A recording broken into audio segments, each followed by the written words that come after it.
Good evening aspirants, welcome to Oasis Eduzone. तो आज 4 जुलाई 2025 हम ये सारे इंपॉर्टेंट टॉपिक्स के बारे में जानेंगे। अगर आप इस चैनल में नए हो देन मैं आपको बताना चाहती हूँ कि ये इंपॉर्टेंट क्यों है न्यूज़पेपर एनालिसिस, बिकॉज हम यहाँ पे स्टैटिक के साथ करंट अफेयर्स एक साथ लिंक करके पढ़ते हैं ताकि आप अपने नोट्स को सीधा अपग्रेड कर पाओ।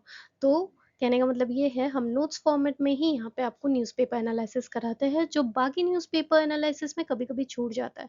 लॉन्ग फॉर्म में न्यूज़ आपको हर जगह मिल जाएगा, न्यूज़ के पीछे का मसाला भी आपको हर जगह मिल जाएगा, बट यहाँ पे मसाले के लिए नहीं है, यहाँ पे न्यूज़ को एक स्टोरी फॉर्मेट या कुछ चीज़ें सिंपल वे से कुछ भी लॉजिक लगा के याद करना is the way to go. ठीक है। एंड जो एक न्यूज़ से स्टैटिक में क्या क्या फैक्ट्स होते हैं जो हमें एग्जाम में काम आता है, वो सारे हम चीज़ें यहाँ पे डिस्कस करते हैं। And that's why this newspaper analysis is not just that कि आप रेगुलर जो देखते हो उस तरीके के नहीं है। आप एक हफ्ते के लिए फॉलो कर लो, ठीक है। फिर आपको पता चलेगा कि आपके नोट मेकिंग में ये न्यूज़पेपर एनालिसिस कैसे हेल्प करता है, क्योंकि हमें नोट स्टैटिक के साथ करंट अफेयर्स रिलेट करके बनाना होता है। बट आप अगर एक बिगिनर हो, आपको नहीं पता होता है कि नोट्स कैसे बनाया जाए दोनों को एक साथ, वो भी सिर्फ प्रिलिम्स नहीं, इंक्लूडिंग मेंस एंड कुछ चीज़ें इंटरव्यू के लिए भी। ठीक है। तो वही हम यहाँ पे सारा कुछ डिस्कस करते हैं। ठीक है। तो चलिए शुरू करते हैं आज का न्यूज़पेपर एनालिसिस। जो फर्स्ट न्यूज़ है हमारा, वो ये है कि जो union ministry of environment and forest and climate change, एक सेकेंड, हाँ, है जो उन्होंने डिक्लेयर किया कि जो diversion of forest land for non forest purpose किया गया है इन गेले की शिवसागर डिस्ट्रिक्ट में और हैलाकंदी इन असम में, वो कुछ लीगल प्रोसीड्यूर के खिलाफ है। उन्होंने लीगल प्रोसीड्यूर को फॉलो नहीं किया एंड इसलिए इसे अनलॉफुल माना जाएगा अंडर फॉरेस्ट कंजर्वेशन एक्ट 1980। ये तो हो गई आम जनता वाले न्यूज़, सबको पता है, सब जानेंगे। But being an aspirant, exam perspective से आपको क्या याद रखना है स्टैटिक का? फॉरेस्ट कंजर्वेशन एक्ट कौन सा ईयर? 1980। ये क्या कहता है कि इट प्रोहिबिट स्टेट गवर्नमेंट, याद रखना, इट प्रोहिबिट कुछ सेंटर आ जाएगा या कुछ भी आ जाएगा, नहीं, it prohibit state government from diverting forest land for non forest use without approval for from ministry of environment forest and climate change. ठीक है।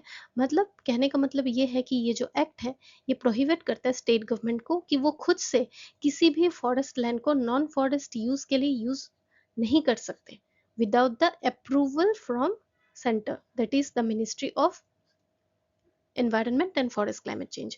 तो इसी एक्ट का जो सेक्शन 2 है, वो it bars use of forest land for any non-forest activity unless permitted by the central government। तो इसके अंदर ही कभी अगर सेक्शन के बारे में आ जाए तो थोड़ा ध्यान रखना, इसी एक्ट का सेक्शन 2 ही ये कहता है।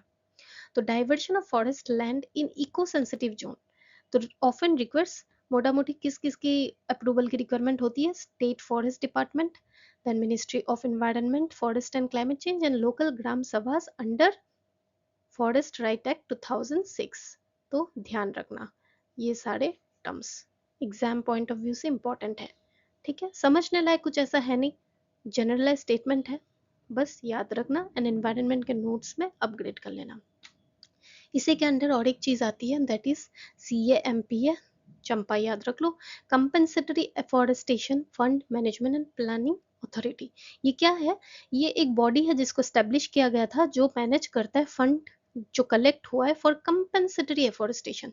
मीन्स मान लो एक फॉरेस्ट लैंड को, ठीक है, यहाँ पे बहुत सारे पौधे हैं, जब is diverted for non forest purpose, तो जो लॉस हुआ है ना फॉरेस्ट कवर का, यहाँ पे खाली बंजर जमीन हो गया, तो दूसरी जगह पे एफॉरेस्टेशन करके या कुछ ऐसी रिलेटेड एक्टिविटीज करके अल्टरनेटिव लैंड पे, मतलब मान लो यहाँ पे आपकी फॉरेस्ट है, आप इसे कन्वर्ट कर रहे हो नॉन फॉरेस्ट एरिया कुछ काम के लिए, तो ये तो बंजर जमीन हो गई, तो फिर कहीं और किसी जमीन पे एफॉरेस्टेशन किया जाएगा एंड वही एफॉरेस्टेशन करने में जो फंड्स लगेगी वही मैनेज करता है, दैट इज अवर चंपा। याद रखना, चंपा CMP जो भी याद रखो। तो यही हमने जो यहाँ पे पढ़ा था, FRA that is forest right act 2006, it grant legal recognition to forest dwelling tribal communities right of forest. जो फॉरेस्ट की जमीन है, रिसोर्सेज है, उन पे ट्राइबल कम्युनिटीज को राइट कौन सा एक्ट देता है? Forest right act 2006। And also diversion of forest land in ecosystem zone भी अप्रूवल चाहिए होती है इन तीनों की, ठीक है, वो किस एक्ट के अंदर है? Forest right act 2006। ठीक है, देन यहाँ पे कुछ फैक्ट्स है कि Geleky lies in the upper Assam region, Sivasagar district, known for oil field and then forest. कभी प्लेस आ गया और प्लेस की स्पेशलिटी कुछ आ गई तो थोड़ा सा आइडिया रख लो। ठीक है, और ministry of environment forest and climate change portal एक होता है परिवेश, तो परिवेश इज इन न्यूज, वो क्या करता है? Monitor all such land diversion, जो लैंड डाइवर्शन ऐसे प्रपोजल्स होते हैं वो मॉनिटर करता है ये पोर्टल। ठीक है, इसी बेसिस पे ये एमसीक्यू है, जरूर से सॉल्व करना। देन हमारा जो नेक्स्ट न्यूज है वो है खर्ची पूजा गेट्स अंडरवे इन त्रिपुरा। मीन्स एक वीक लॉन्ग एक पूजा होती है खर्ची पूजा। ठीक है, ये कहाँ पे होती है? त्रिपुरा, राइट। और ये सेलिब्रेट कहाँ की जाती है? पुरान हवेली जो ओल्ड अगरतला में है, खैरपुर। ठीक है, एंड ये festival is dedicated to 14 deities. सिर्फ लॉर्ड शिवा आ जाएगा तो गलत हो जाएगा। 14 डाइटीज ऑफ त्रिपुरा डायनेस्टी, जहाँ पे इंक्लूड लॉर्ड शिवा, विष्णु, दुर्गा, लक्ष्मी, सरस्वती, कार्तिकेय और भी बहुत सारे, टोटल 14 डाइटीज है जो रिप्रेजेंट करते हैं क्या? भगवान है, तो obviously divine power of nature and society. ये आप गलत मान लोगे बट नेचर ऑफ और divine power of nature and society. ठीक है, और आइडल एक बाथिंग रिचुअल भी होती है भगवान, तो स्नान यात्रा इज अ मेजर अट्रैक्शन। तो स्नान यात्रा मैच द फॉलोइंग कुछ आया तो ये पूजा से रिलेटेड होगा। तो खर्ची पूजा ये क्या है? It's a tribal Hindu syncretic festival जो यूनिक टू त्रिपुरा है, observe by both tribals and non tribal. हमारी कल्चर कितनी सुंदर है, डाइवर्सिटी, यूनिटी, एकता। तो ये सारी चीजें भी आप एग्जाम्पल में लिख सकते हो। GS1 के अंडर कल्चर की कुछ भी क्वेश्चन आती है तो एग्जाम्पल लिख सकते हो ऐसे, या सोसाइटी की भी जो क्वेश्चन आती है, ठीक है, कम्युनलिज्म वगैरह जो भी, उसमें भी आप कोट कर सकते हो। तो टर्म खर्ची डिराइव्स फ्रॉम खाड़ दैट इज सिन, यानी सिन मतलब क्या? कोई पाप कर रहा है। ठीक है, तो puja is believe to cleanse sins and purify soul and society. Means ये पूजा करने पे सोल की प्यूरिफिकेशन हो जाती है और सोसाइटी की भी प्यूरिफिकेशन हो जाती है, राइट, ऐसा माना जाता है। ये ऑब्जर्व हर साल मनाया जाता है in the month of Ashar that is June and July, organized by the Tripura royal family. And अभी तो ये पब्लिक इवेंट है जो सपोर्ट स्टेट गवर्नमेंट भी सपोर्ट करते हैं। इसी के बीच पे एक एमसीक्यू है, आप ये सॉल्व करना। तो ये सारी चीजें ना, मैं एग्जाम्पल तो दे देती हूँ, अभी ये आपकी बात है आप इसे यूज कैसे करते हो, इसलिए मैं कहती हूँ नोट डाउन करके रखो। हो सकता है by the end of 1 month I am giving you about 25 to 30 facts of mains या एग्जाम्पल एक ही टॉपिक से। जरूरी नहीं है 30 की 30 याद रखो, आपको कोई भी 5 आपके मनपसंद जो भी अच्छे लगे उनसे उठाओ। डेली वाले न्यूज में मैं आने वाली हर चीज दे देती हूँ, आपके पसंद की कोई भी 5 एग्जाम्पल लिख लो सिलेबस वाइज। नेक्स्ट न्यूज है the ICAR central citrus research institute, उन्होंने एक स्पेशलाइज ट्रेनिंग प्रोग्राम कंडक्ट किया है। किस चीज के लिए? फॉर खासी मंदारिन ऑरेंज ग्रोअर्स इन मेघालय।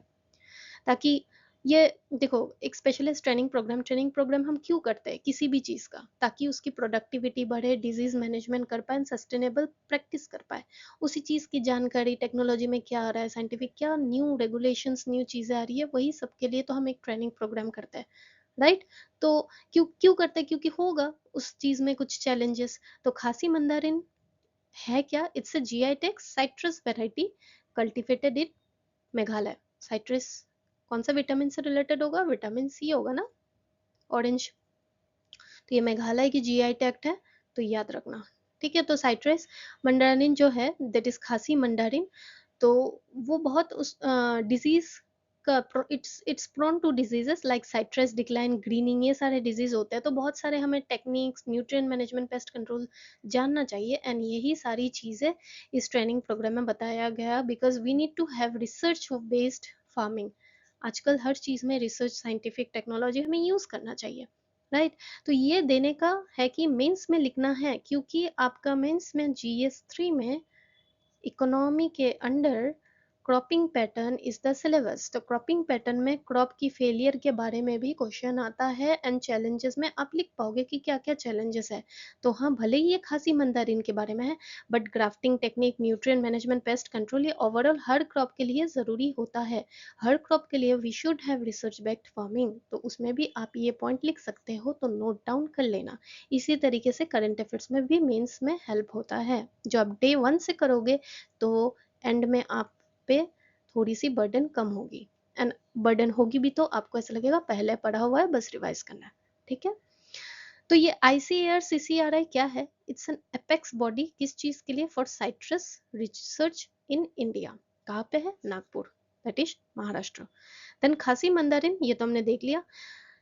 किस मिनिस्ट्री के अंदर? Ministry of agriculture and farmer welfare, obviously, क्योंकि ICMR Indian council of agriculture research है तो मिनिस्ट्री भी वही होगी। ठीक है, तो कुछ कारण से जैसे nutrient deficiency, viral infection, paste के चलते ये सारे डिक्लाइन हो रहे हैं। तो वही घुमा फिरा के वही बात है। ठीक है, north eastern hill region, that is NEH भी कहा जाता है, NEH रीजन को फोकस दिया गया है, special focus under mission for integrated development of horticulture. And Meghalaya भी NEH का रीजन ही है, तो इसलिए इसके एग्रो क्लाइमेटिक कंडीशन पे ऐसे ट्रेनिंग वगैरह सारे होते हैं, क्योंकि special focus under mission for integrated development and horticulture के अंडर एनी रीजन को स्पेशल फोकस दिया गया है। एंड एनी रीजन के अंदर आप बोलोगे ना कि ये सिर्फ इसी को क्यों दिया जा रहा है, या कुछ तो मुद्दा होगा बैकग्राउंड, तो बैकग्राउंड ये है, mission for integrated development of horticulture. ठीक है, तो ये न्यूज़ था, MCQ जरूर से सॉल्व कीजिएगा। देन हमारा नेक्स्ट न्यूज़ है आज, मीटिंग हुआ हाल ही फिलहाल में, review meeting was held to assess the progress and future road map of Arunoday 3.0। ठीक है, ये एक असम की direct benefit transfer welfare scheme है। डायरेक्ट DBT में यानी क्या होता है कि डायरेक्टली बैंक अकाउंट में पैसे जाएंगे, राइट? सिंपल सी बात, वैसे ही याद रखना है। तो ऑफिशियल डिस्कस की कैसे हम इसे डिलीवरी ट्रांसपेरेंसी इंक्रीज कर पाए, वही सब के लिए मीटिंग हुआ। अब हमें जानना एग्जाम परस्पेक्टिव से व्हाट इज अरुणोदय स्कीम। ये लॉन्च हुआ था कब? 2020 कोविड ईयर। ठीक है, ये DBT स्कीम है, हमने देख लिया क्या होता है। टू प्रोवाइड किन को to monetary support to women from economically weaker families. तो अब न्यूज में क्या है? अरुणोदय 3.0, तो ये लेटेस्ट फेज है, launched with improve targeting, grievance redressal and digitalise inclusion and exclusion mechanism. Obviously थोड़ी सी लेटेस्ट है तो ऑब्वियसली टेक्नोलॉजी तो इंक्लूड करेंगी, तो वही कॉमन सेंस लगा देना एग्जाम में कैसा आता है तो। ठीक है, एम क्या करता है? Financially empower women beneficiary by transferring, कितना देता है मंथली? 1250 रुपीज। तो अब तक अराउंड 27 लाख बेनिफिशियरीज को ये मिल चुका है, implemented by Assam finance department.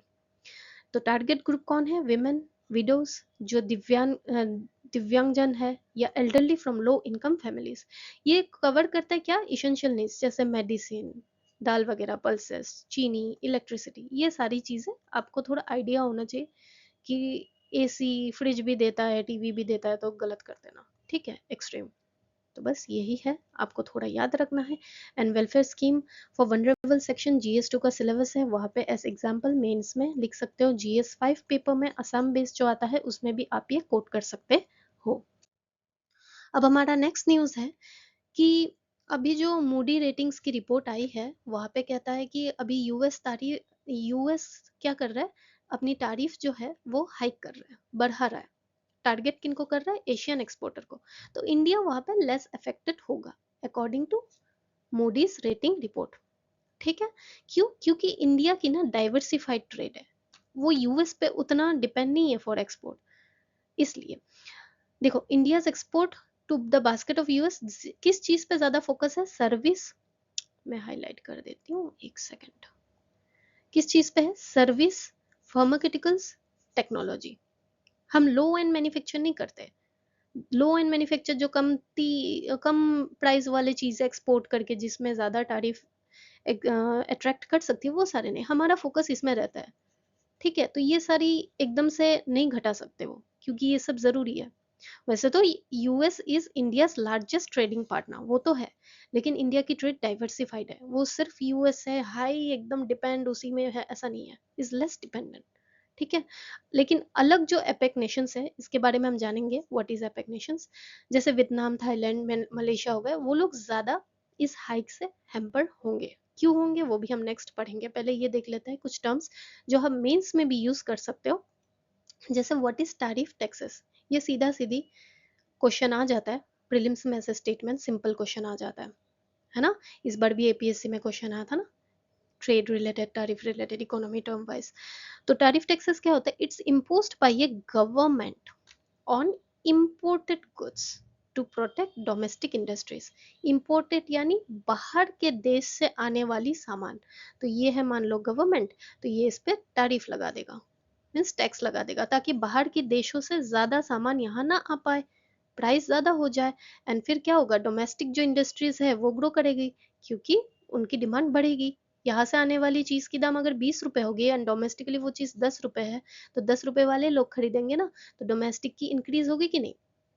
तो इसलिए वो बाहर की चीज़ों में थोड़ा टैरिफ लगा के बढ़ा देते हैं प्राइस। ट्रेड वो क्या होता है, it's an economic conflict where countries impose tariffs और quotas on each other good. समझ गए, मतलब एक दूसरे के कंट्रीज में हम टैक्स, इम्पोज, टैरिफ्स, कोटास लगाते हैं। प्रोटेक्शनिज्म, ये आप मेंस में टर्म यूज कर सकते हो, it's an economic policy of restricting imports to protect domestic. Same कहानी है, बस इस टर्म को हम, इस प्रोसेस को क्या कहते हैं, प्रोटेक्शनिज्म। तो इसे आप इंटरव्यू में भी यूज कर सकते हो, मेंस एग्जाम में भी यूज कर सकते हो, यूएस के बारे में लिख रहे हो तो भी यूज कर सकते हो। तो और मूडीज रेटिंग क्या है, it's a major international credit rating agency providing sovereign risk assessment. तो थोड़ा बेसिक आइडिया ये सारी चीजों का रखना। आई होप आपको समझ आ गया हो। सॉरी। और एक चीज़ आज न्यूज़ में थी इसी आर्टिकल में कि India was removed from the US GSP in 2019। Impact हुआ इतना, इस चीज़ की काम की नहीं है, लेकिन जीएसपी क्या है, जनरलाइज सिस्टम ऑफ प्रेफरेंस। ये एक ट्रेड प्रोग्राम है to promote economic development in developing countries by offering preferential duty free entry to the United State for thousand of product. Means मान लो यहाँ पे हमने क्या कहा था कि ये एक कंट्री है, ये बाहर के देशों से आ रहा है, तो ये अपने देशों में 10 रुपए में अगर बेच रहे हैं तो बाहर के देशों में टैरिफ लगा के मतलब प्राइस बढ़ा देगा, ताकि डोमेस्टिक जो है इंडस्ट्री ग्रो करे। लेकिन कुछ डेवलपिंग कंट्रीज है, उनको वो छूट देता है, being US being develop countries, वो कुछ छूट देगा, इनको टैक्स, इन पे टैक्स कम लगाएगा ताकि ये भी ग्रो करे। क्योंकि आप अगर बड़े हो तो आपका काम है कि सबको आप साथ लेकर चलो, राइट। तो वैसे कहानी की तरह याद रखना। तो वही है, जीएसपी क्या है, जनरलाइज्ड, जनरलाइज्ड इसलिए कहा कुछ कुछ लोगों को, generalise system of preferences, right. तो कुछ कंट्रीज को, डेवलपिंग कंट्रीज को, डेवलप कंट्रीज को नहीं, डेवलपिंग कंट्रीज को वो प्रेफरेंस देंगे जिसके चलते उन्हें ड्यूटी फ्री एंट्री मिले यूएस में, ताकि वो भी ग्रो करे एंड इनका भी ट्रेड रिलेशंस का फायदा हो, एंड समाज में इनका भी नाम अच्छा हो कि हाँ दान पुण्य कर रहे हैं, उसी टाइप से। ठीक है, वैसे याद रख लो। एंड ये प्रोग्राम जो है जीएसपी, ये प्रोग्राम स्टैब्लिश किया गया था कौन सा, ट्रेड एक्ट 1974। एम क्या है, वही जो हमने ऑलरेडी पढ़ा है कि aims to help developing nation diversify their economy and grow through trade by reducing and eliminating tariffs on eligible good, है ना। ताकि आप अगर बड़े हो तो आपसे जो छोटे हैं उनको भी आप हेल्प करो ताकि वो भी ग्रो करे। इसी तरीके से कहानी के माध्यम से याद रखिए। तो अभी एपेक नेशन था, वो होता क्या है देख लेते हैं। It refers to the country in the Asia Pacific region. जो कौन कौन सी कंट्री इंक्लूड होती है, ये सारे ईस्ट एशिया में China, Japan, South Korea, Taiwan, Hong Kong. South East Asia में Singapore, Malaysia, Thailand, Vietnam, Indonesia, Philippines etcetera. South Asia में इंडिया, श्रीलंका, बांग्लादेश। ओशिनिया में ऑस्ट्रेलिया, न्यूजीलैंड। लेकिन मूडी के कॉन्टेक्स्ट में ना मेनली रेफर किया जाता है जो एक्सपोर्ट हैवी, जो ज्यादा एक्सपोर्ट करते हैं एशियन कंट्रीज को। उनमें कौन कौन आता है, चाइना, वियतनाम, मलेशिया, और कौन, Thailand and Indonesia. Sorry, Indonesia. तो ये कैसे याद रख सकते हो, M T V, I C, I C, M T V, M T V channel आता था ना, तो वैसे याद रख लेना। ठीक है, I for Indonesia, C for China, और M T V Malaysia, Thailand, Vietnam, right. तो मूडी के कॉन्टेक्स्ट में ये सारे को टारगेट ज्यादा किया जाता है। क्यों इनको ज्यादा, ये वनरेबल है, अभी जो हाई तारीफ में हुई या होगी यूएस के द्वारा, उसमें ये कंट्री क्यों ज्यादा इफेक्टेड है, क्योंकि ये ज्यादा एक्सपोर्ट करते हैं low cost manufactured good to US, जैसे इलेक्ट्रॉनिक्स, जर्मन्स। बट हम इस पे नहीं है, हमारा क्या था, सर्विसेज रिलेटेड करते हैं, फार्मा रिलेटेड करते हैं, राइट, टेक्नोलॉजी। तो ये एकदम से थोड़ी ना वो मना कर सकेंगे, इंपॉर्टेंट है ना ये सारे। लेकिन ये सारे करते हैं लो कॉस्ट वाले चीजों को, तो इनको ज्यादा इफेक्ट होगा। Also are seen as a part of China led supply chain, कि इनको चाइना सप्लाई करता है तो चाइना के इर्द गिर्द, तो इस तरीके, इस रीजन से भी मना करता है। बट इंडिया क्या है, इट्स मोर स्ट्रेटेजिकली इंपॉर्टेंट और less dependent on US for low and export, because ये सारे चीजों में फोकस करता है इंडिया, है ना। तो हो सकता है कि इट में फेस लो टैरिफ प्रेशर। तो एग्जाम में प्रीलिम्स में भी आ सकता है कि इंडिया में फेस या इंडिया फेस्ड लो टैरिफ प्रेशर वाइड स्टेटमेंट दे देंगे, तो ये एनालिसिस आपको जानना होता है ताकि आप आंसर कर पाओ, ठीक है, क्योंकि आजकल प्रीलिम्स में भी थोड़ा सा डेप्थ के साथ क्वेश्चन पूछा जाता है। ये कुछ फैक्ट्स है जो आज न्यूज में थे। देखो ऐसे क्वेश्चंस पहले ऑस्कर वाले चीजें फिल्म रिलेटेड कभी कभी मैच द फॉलोइंग इसलिए आ जाता है, तो थोड़ा सा आपको आइडिया होना चाहिए, ज्यादा नहीं, ठीक है। हॉलीवुड वॉक ऑफ फेम जो अवार्ड जो अभी स्टार वाला जो ऑनर किसको दिया गया, दीपिका पादुकोण। ये हॉलीवुड वॉक ऑफ फेम है क्या, it's a historical landmark in Los Angeles honouring achievement in film music TV and more, ठीक है। तो she became the first Indian actor to receive this global recognisation. तो ये याद रखना थोड़ा सा, कभी दूसरे गवर्नमेंट एग्जाम में आ जाता है। मैनेज किसके द्वारा किया जाता है, हॉलीवुड चैम्बर ऑफ कॉमर्स, बस मोटा मोटी, कभी इंडियन कुछ सिनेमा कुछ किसी ने मैनेज किया नहीं, थोड़ा याद रखना, Hollywood chamber of commerce. India की जो ऑफिशियल ऑस्कर एंट्री 2023 में वो कौन सी थी, the last film show, but वो सिलेक्ट नहीं की गई, नॉट सिलेक्टेड, ठीक है। Then the Indian army commemorated brigadier Mohammad Usman, उनको और एक नाम से जाना जाता है नौशेरा का शेर, क्यों, for his heroic defence of Naushera in Jammu Kashmir. तो डेथ एनिवर्सरी उनकी 3 जुलाई को थी। तो वो एक highest ranking Indian army officer थे जो शहीद हुए थे during Indo Pak war of 1947 to 48, जो फर्स्ट वॉर था जम्मू कश्मीर को लेकर which led to the establishment of LOC, ठीक है। तो उनको उनकी डेथ के बाद अवार्ड दिया गया महावीर चक्र, इंडिया की जो सेकंड हाईएस्ट गैलेंट्री अवार्ड है। तो इनके बारे में बेसिक याद रखना, कभी आ सकता है एग्जाम में। प्रोजेक्ट एलिफेंट 1992 किस मिनिस्ट्री की इनिशिएटिव है, एनवायरनमेंट फॉरेस्ट क्लाइमेट चेंज, क्यों, obviously elephant conservation and habitat protection के लिए। Assam is home to over 5700 wild elephant. Kaziranga Karbi Anglong Rani Garbhanga belt is known for elephant migration route, थोड़ा सा ध्यान होना चाहिए, कभी आ जाएगा स्टेटमेंट एलिमिनेशन कर पाओगे। एशियन एलिफेंट कौन सा लिस्ट में, endangered, IUCN red list and schedule 1 of world wild life protection act 1972। तो ये याद रखना, पीवाईक्यू में आ चुका है पहले एलिफेंट के बारे में कई बार, तो you should know. Then Hareshwar Goswami was a renowned educationist, philosopher and writer known for his deep knowledge in Assamese culture history. उन्होंने बहुत सारे किताबें लिखी है Assamese philosophical thought and moral discourse के ऊपर। वो एक रेस्पेक्टेड टीचर भी थे, मेंटर भी थे, बहुत सारे academic institution influencing generation of student. और वो असम साहित्य सभा के साथ भी जुड़े हुए थे and played important role in promoting regional language. तो पर्सनैलिटी न्यूज वाले जो मैंने कल कहा था, personality news A4 size paper में लिखते जाना, उसमें आप इंक्लूड कर देना। देन शुगर केन के बारे में था, लेकिन एग्जाम परस्पेक्टिव से हमारा क्या इंपॉर्टेंट है कि ग्रो कहाँ कहाँ पे होता है, ये कॉमर्शियल क्रॉप है, यूपी, महाराष्ट्र, कर्नाटक, असम और भी कई जगह होता है, लेकिन मेनली ये जगह याद रखना। क्लाइमेटिक कंडीशन कैसी चाहिए, tropical to subtropical, high water requirement होती है, और ये खरीफ क्रॉप है in Assam and long duration crop है 10 to 16 month. And India second largest producer है शुगर केन की, इंडी तो पहला first that is the largest producer कौन है, ब्राजील। एंड जो fair and remunerative price FRP कौन डिक्लेयर करता है, the central government, state government आ जाएगा तो गलत हो जाएगा। तो ऐसी कुछ छोटी छोटी फैक्ट्स है, न्यूज़पेपर में कुछ छोड़ती नहीं हूँ जो एग्जाम पॉइंट ऑफ व्यू से है, ठीक है। घना, क्योंकि अभी हमारे प्राइम मिनिस्टर नरेंद्र मोदी वहीं पे गए ना, तो उससे related exam point of view से बस थोड़ा याद रखना कि घना was the first sub Saharan African country to gain independence 1957, हमारे इंडिपेंडेंस के 10 साल बाद, है ना। Then Kwame Nkrumah that is Ghanaian revolutionary, जो first prime minister and president of Ghana, वो इंस्पायर किससे थे, गांधीयन फिलोसॉफी एंड हमारा नॉन अलाइनमेंट मूवमेंट। तो India celebrates African day on May 25 honouring Africa unity and freedom. तो ये कुछ fact है, याद रखना, ठीक है, प्रीलिम्स में आ सकते हैं, दूसरे गवर्नमेंट एग्जाम में भी पूछ सकते हैं।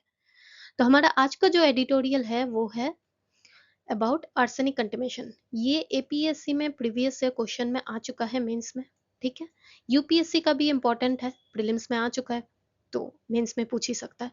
तो इसमें क्वेश्चन ये ऐसा कह सकता है कि आर्सेनिक कंटेमिनेशन तो एक सीरियस थ्रेट है ना, तो इसके इम्पैक्ट कॉजेस क्या हो सकते हैं, कुछ वे फॉरवर्ड क्या हो सकते हैं, तो ऑथर ने इसी के बारे में थोड़ा बहुत कहा है जो हम जान लेते हैं, आप नोट डाउन कर लेना इस टॉपिक में, ठीक है। तो आर्सेनिक जो कंटेमिनेशन है वो एक पब्लिक हेल्थ कंसर्न तो बन ही चुका है। अकॉर्डिंग टू जल शक्ति मिनिस्ट्री, अकॉर्डिंग टू जल शक्ति ministry 19 to 21 district in Assam में आर्सेनिक लेवल बहुत ज़्यादा, जो WHO की लिमिट है उससे भी ज़्यादा होने वाली है। तो वैसे तो ड्रिंकिंग इरिगेशन के लिए यूज़ होती है, तो ऑब्वियसली इसमें हमें ज़्यादा से ज़्यादा अटेंशन तो देने की ज़रूरत है। होता क्यों है? क्योंकि सीजनल फ्लडिंग के चलते भी नेचुरल वो आ जाता है बह के, natural mobilization, microbial activity in sediment layer, redox reactions कुछ होते हैं जैसे आयरन बियरिंग मिनरल्स में, geological vulnerability of Brahmaputra and Barak plains, and lack of arsenic specific monitor करने की भी हमारी रूरल एरियाज में सिस्टम है ही नहीं, अगेन इंफ्रास्ट्रक्चर की कमी। इम्पैक्ट क्या हो सकता है? पहली चीज तो हेल्थ में होता ही है, स्किन कैंसर, कार्डियोवास्कुलर, न्यूरोलॉजिकल, बहुत सारी होती है, एंड कुछ तो डिटेक्ट भी नहीं कर पाते क्योंकि आपकी test, water test, smell, colour आप पहचान मतलब नॉर्मल रहता है, आप पहचान भी नहीं सकोगे आपको उससे इफेक्ट हुआ कि नहीं। एग्रीकल्चर तो होता ही है, bio accumulation in rice, other crop, तो ऑब्वियसली किसी खाने की चीज में अगर ये जम रहा है तो फूड चेन में इफेक्ट तो होगा। एंड सोशियो इकोनॉमिक इम्पैक्ट, अभी हेल्थ इफेक्ट करेगा तो हेल्थ रिलेटेड एक्सपेंडिचर भी तो बढ़ जाएगी, क्रॉप्स इफेक्ट करेगी तो एग्रीकल्चर प्रोडक्टिविटी भी तो घट जाएगी, तो ऑब्वियसली ये सारा मिला के इकोनॉमिक तो इम्पैक्ट होगा ही ना। देन एग्जिस्टिंग अभी क्या चैलेंजेस है कि वाटर सप्लाई क्वांटिटी देखते हैं हम, हमेशा क्वालिटी पे हम ध्यान ही नहीं देते, तभी तो क्या होता है कि टेस्ट भी नहीं करते सही से, जो भी आर्सेनिक स्पेसिफिकेशन है वो टेस्ट अच्छे से करते नहीं, क्योंकि हमें तो क्वांटिटी आ गया बस हो गया। Community level filtration and awareness की कमी है, बहुत लोगों को पता ही नहीं होता है ना। तो इस सारे मिटिगेशन जो भी हेल्थ एग्रीकल्चर डिजास्टर फ्रेमवर्क, वो उसकी कमी है। तो ऑथर कहता है कुछ वे फॉरवर्ड है, जैसे कि शॉर्ट टर्म मेजर्स, हम अफोर्डेबल टेस्टिंग किट्स ताकि सबको दे, कम्युनिटी में अवेयरनेस दे ताकि लोगों के बीच ये जागरूकता हो, एंड लोकल एंटरप्रेन्योर्स भी ये सारी हेल्प कर सके to maintain filtration system. Medium term measures में हम क्या कर सकते हैं कि कुछ हम डेडिकेटेड आर्सेनिक टास्क फोर्स रखे असम में, है ना, जो इंटीग्रेट करे आर्सेनिक सेफ्टी इनटू जल जीवन मिशन एंड एग्रीकल्चर प्लानिंग, ताकि हम सेफ क्रॉपिंग प्लान ले सके। ठीक है, तो ये ऐसा रट्टा मारने की कुछ चीज नहीं है, आप खुद से एक बार पढ़ के बस नोट डाउन करके रखना मेंस के लिए।